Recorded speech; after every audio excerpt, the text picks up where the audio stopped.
É o Bobsauro. Beleza, voltamos aí, pessoal.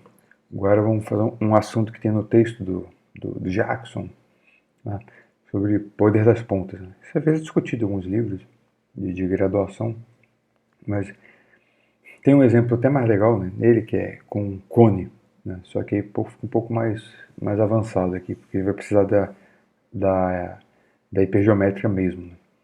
Mas beleza, vamos fazer aqui como se fosse usando cilindro, né, coordenadas polares. Então essa nossa quina não é não é uma ponta tipo de uma lança, né? São dois planos, né? A interseção aqui de dois planos. Então são duas placas condutores que se tocam aqui e formam um ângulo alfa. Nosso problema está definido aqui dentro. Aqui seria o condutor, então aqui o campo elétrico aqui é zero. Né? Vamos supor que condição que esse cara aqui, o potencial sobre o condutor aqui é nulo. Né? Então, aqui, para qualquer ρ, alfa igual a, ρφ igual a zero, potencial zero, e para todo ρ, quando φ é igual a alfa, é igual a zero. Então, nosso problema está definido φ entre zero e alfa, essa é a diferença. Então, aqui tem uma diferença crucial, porque lembra que nas condições de contorno virou, aquela constante virou n, porque você tinha o raiz de n, porque você te rodava de 0 a 2π, tinha que voltar para o mesmo lugar. Né? Aqui, a situação é diferente. Você tem que botar aqui em zero, o potencial tem que dar zero, em alfa, o potencial tem que dar zero. Repara, é bem diferente, então o resultado vai mudar. Mas a lógica é a mesma. Você vai fazer separação de variáveis, vai chegar na equação do φ. Né? Essa aqui é a solução do φ. Aqui, mais ou menos, claro que só vai ter solução para o C positivo. Né? Os outros não vão dar nada. Né? E a condição, vou voltar aqui até para ver que onde, por exemplo, em φ igual a zero, φ igual a zero vai dar B. Então B, esse cara tem que dar zero, então B é zero. E aqui para quando aqui é alfa, então aqui vai ficar alfa, raiz de C alfa, esse cara tem que dar zero, então aqui tem que ser um NP. Né? Então raiz de C tem que ser NP dividido por alfa. Né? Então o C tem que ser N ao quadrado, P ao quadrado dividido por alfa ao quadrado. N igual a 1, 2, 3. Não tem N igual a zero, né? Porque o ângulo não é zero. Então, só tem essa solução, né? Aqueles cosseno hiperbólicos, não tem como fazer, não tem como ele zerar duas vezes aqui, né? Em zero e em alfa. E C igual a zero também, não tem como fazer, ser zero e zero. E então a solução for só isso, aqui resolveu o φ. Aí isso vai refletir na equação do ρ. Né? Lembra que digamos assim, o ρ, o Rzão, a equação do Rzão, digamos, ele dava assim, ρ elevado a a raiz de C, né? O gama lá, no caso do no nosso caso era N. Então agora vai dar NP sobre alfa. Você faz a mesma coisa, para isso não sei, então NP sobre alfa menos NP sobre alfa. N igual a 1, 2, 3. E o logaritmo aqui também não tem como, porque não tem solução para que C igual a zero. Então a solução é só isso. A solução geral virou combinação linear disso, né, multiplicado por isso. Só que ainda, eu já estava esquecendo, né? O nosso problema está definido de ρ de zero a infinito. Então, para que todo ρ igual a zero, para todo n, esse termo daqui explode. Né? N igual a 1, 2, 3, por aí vai. Então, como nosso problema está definido em ρ igual a zero, eu tenho que descartar esse cara. Então, aqui foi embora. Então, na verdade, só isso e isso. Agora, a solução geral é isso aqui. Beleza, então vamos guardar isso. A gente está só construindo o problema. Eu assim, como é que foi construído esse potencial? Tem carga induzida ali? Tem uma carga... Aí depende do problema, não interessa. Não vou resolver o problema. Só a construção geral que ele tem essa estrutura. Isso que vai interessar pra gente. Com um problema específico assim, não vamos tratar. Mas o que é legal é que a parte dessa soma aqui, independente do problema, quando você pega ρ perto de zero, né, aqui vai aumentando a potência, esse cara ficando... O cara que mais contribui é para o n igual a 1. Né? Na verdade, o único cara é relevante. Assumindo que o A1 é diferente de zero. Então, vamos assumir isso aqui. Então, perto da quina, né?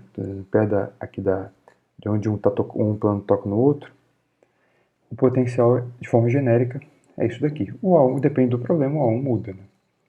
Mas, em geral, é isso aqui. Agora vem a questão. Como é que é a densidade de carga perto dessa região?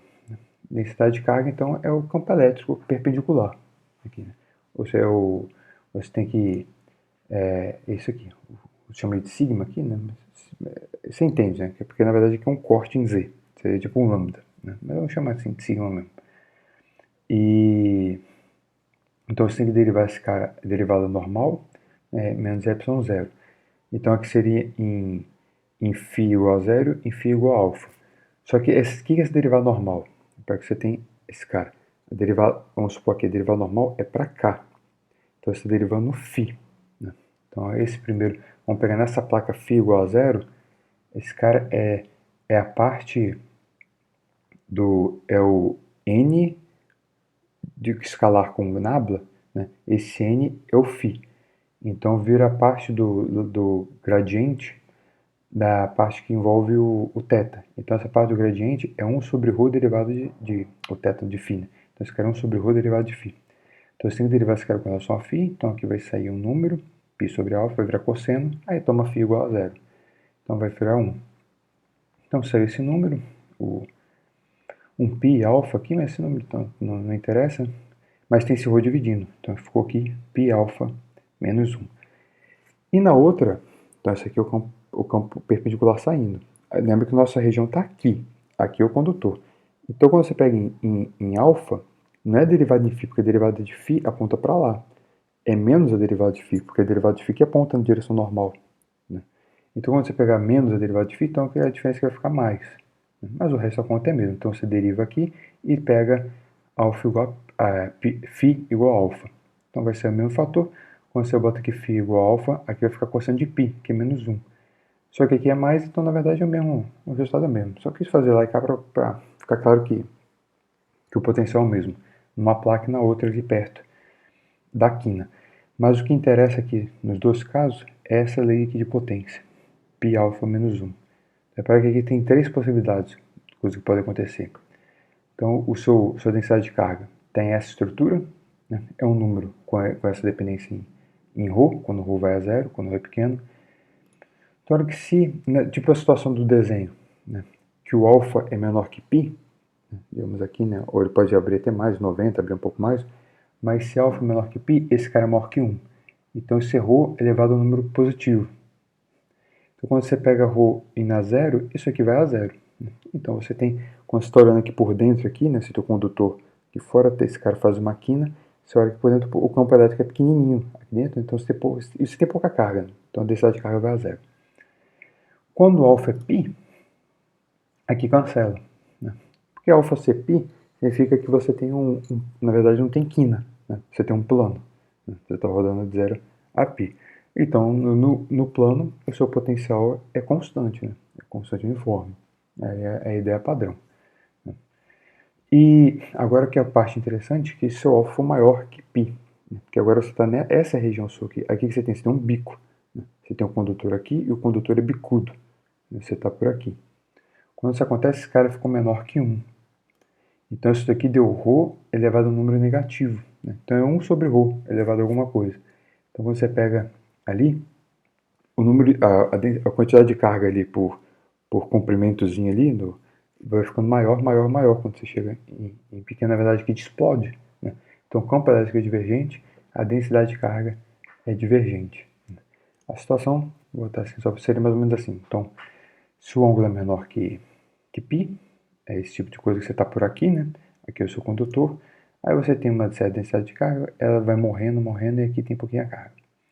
Se esse cara é π, você olha que na verdade a densidade de carga é uniforme, em cima do plano. Agora, se esse cara aqui passou do π, aqui você tem uma quina.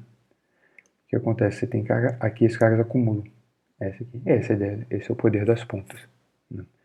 Então, na verdade, aqui, formalmente, se esse cara tem uma quina, um bico, né? A eletrostática diz que ali obviamente, aqui tudo assim, seria tipo um condutor que nessa situação, né? Seria realmente aqui realmente seria tipo um condutor aterrado, né? E tipo o problema que a gente estava fazendo de método das imagens, né? Botão ali, por aí vai. Então ele tem um reservatório infinito de carga, né? Para fazer isso. Né? Então aqui ele está puxando uma quantidade infinita de carga da Terra, né? Então aqui está acumulando, né? Tá ficando aqui formalmente infinito. Mas eu falo, mas o potencial é infinito? Sim, nossa, meu Deus, é infinito? Existe infinito? Não, né? Vamos salvar a quina, mas a ideia é assim, que realmente acumula, a ideia qualitativa está certa, né? Acumula muita carga onde você tem quina no condutor. Mas a questão é que geralmente sim, uma quina ali seria digamos assim, a derivada, sei lá, desse condutor é descontínua, né? Quer dizer, né? Ele vai para aqui e vai para lá. Uma situação real, se você olhar muito de perto, esse cara não tem exatamente um bico, né? Realmente é um troço mais arredondado. Então a ideia de salvar a quina aqui, vamos supor que no lugar da quina eu boto uma esferinha de raio A bem pequenininho.